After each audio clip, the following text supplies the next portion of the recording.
আচ্ছা, আমরা তো হচ্ছে এর আগের ভিডিওতে হচ্ছে আমরা সিএসএস সম্পর্কে জানতে পারলাম কিভাবে গ্লোবাল সিএসএস এবং কিভাবে module page dot module dot CSS এ কাজ করা হয়।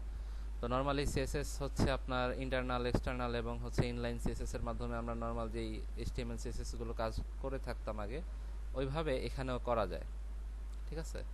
তো আপনার আহ, মূলত যেই জিনিসটা মনে করেন আমরা হচ্ছে রিয়্যাক্ট বা হচ্ছে নেক্সট ডট জেএসে আমরা যে জিনিসটা করি হচ্ছে স্টাইলের যে নিয়মটা আসলে থাকে নর্মালি সেটা হচ্ছে আপনার ইনলাইন সিএসএস এ করা হয়। এটা রিয়্যাক্টের ক্ষেত্রে ম্যাক্সিমাম টাইমে করা হয়।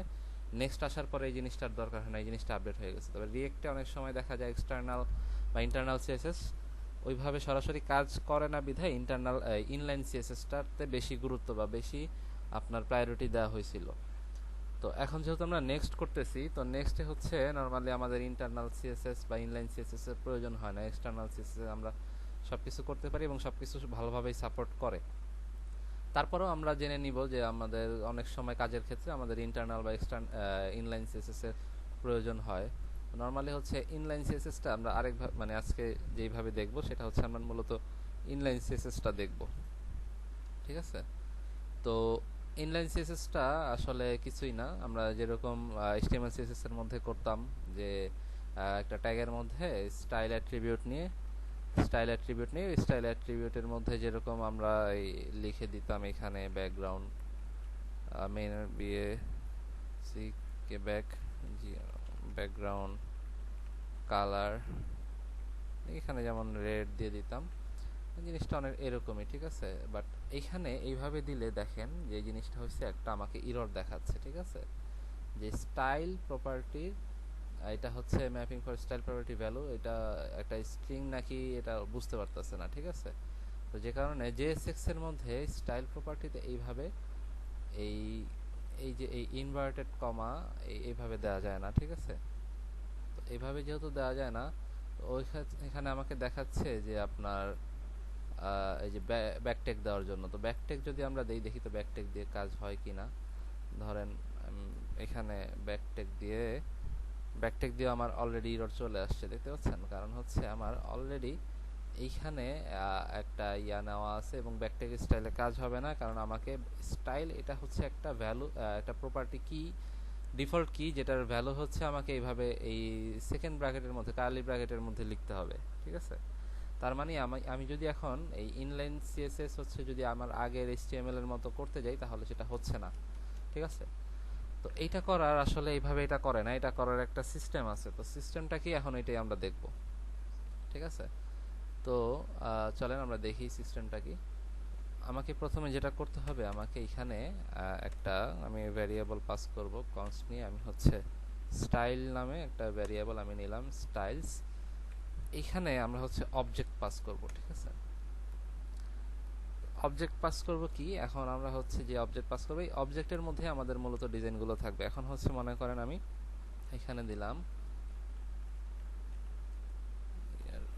ব্যাকগ্রাউন্ড, অবজেক্ট যেভাবে লিখে ওইভাবে লিখতে হবে, রেড। তারপরে হচ্ছে আমি দিলাম ব্যাকগ্রাউন্ড দিলাম। আচ্ছা, ব্যাকগ্রাউন্ড রেড, আমরা আপাতত এটাই দেখি। ঠিক আছে? সেভ করলাম। এখন এখানে আমি একটা অবজেক্টের মধ্যে এই একটা ভ্যালু আমি দিলাম। এখন এই অবজেক্টটা আমি কিভাবে পাস করাবো? দেখেন, আমি যদি এখানে ব্যাকগ্রাউন্ড রেড দেই, এখানে কিন্তু কিছুই নাই। ঠিক আছে? আমার সব চলে গেছে। এখন আমাদের এইখানে এই এই স্টাইলটা সব জায়গায় কাজ করতেছে, এই যে এই স্টাইলটা আর কিন্তু কাজ করতেছে না। আমি স্টাইল না দিয়ে এখানে স্টাইল দিই, স্টাইলস না স্টাইল। হ্যাঁ, এখন আবার সব ওকে, ফাইন। আচ্ছা, এখন এই ব্যাকগ্রাউন্ডটা আমি যদি কোনো জায়গায় কাজ করাতে যাই, তো আমার কিছুই না, জাস্ট এখানে আমাকে স্টাইল প্রপার্টি নিতে হবে। এটার মধ্যে আমার এইখানে যে নামটা দিচ্ছি এই নামটা এখানে পাস করে দিলে দেখবেন যে আমার ব্যাকগ্রাউন্ড রেড হয়ে গেছে। ঠিক আছে? তারপরে মনে করেন আমি হচ্ছে এটা আমি আমি এটা এটা চাইলাম না, এটা আমার দরকার নাই। আমি আরেকটা নিলাম, আরেকটা কনস্ট, আরেকটা ভ্যারিয়েবলে আমি মনে করেন আমার হেডিং এর সিএসএস পাস করব। একটা অবজেক্ট নিলাম, ফন্ট সাইজ আচ্ছা, এখানে কিন্তু আমরা অবজেক্ট অবজেক্ট লিখতেছি, সে কারণে আমাদের সিএসএস এ যেভাবে লিখতাম যে এরকম ফন্ট সাইজ এইভাবে কিন্তু দিলে কাজ হবে না, ঠিক আছে? তো এইভাবে আমাদেরকে যেহেতু অবজেক্ট লিখতেছি জাভাস্ক্রিপ্টের মধ্যে, জাভাস্ক্রিপ্ট লিখতেছি, তো জাভাস্ক্রিপ্টের যে ক্যামেল কেস ওই সিস্টেমে এখানে লিখতে হবে। ফন্ট সাইজ আমি দিলাম 50 পিক্সেল, ঠিক আছে, 50 পিক্সেল। এবার আমি হেডিংটা যেখানে কল করাবো, মনে করেন আমার এখানে next.js এর একটা ইমেজ, আমি হচ্ছে এই ডক্সের মধ্যে আমি হেডিংটা কল করাবো। তাহলে ডক্সটা কোথায় আছে? এই যে ডক্স h2 তে গিয়ে আমি এখানে গিয়ে স্টাইলের মধ্যে আমার নামটা লিখে দিতে হবে হেডিং। দেখেন আমার এটা 50 পিক্সেল বড় হয়ে গেছে। তো এটাই হচ্ছে আসলে সিস্টেম। তো আপনি হচ্ছে এখানে শুধু যে একটাই ভ্যালু দিবেন তা না, এখানে আপনি কালার দিলেন, কালার দিলাম রেড, তারপরে আপনার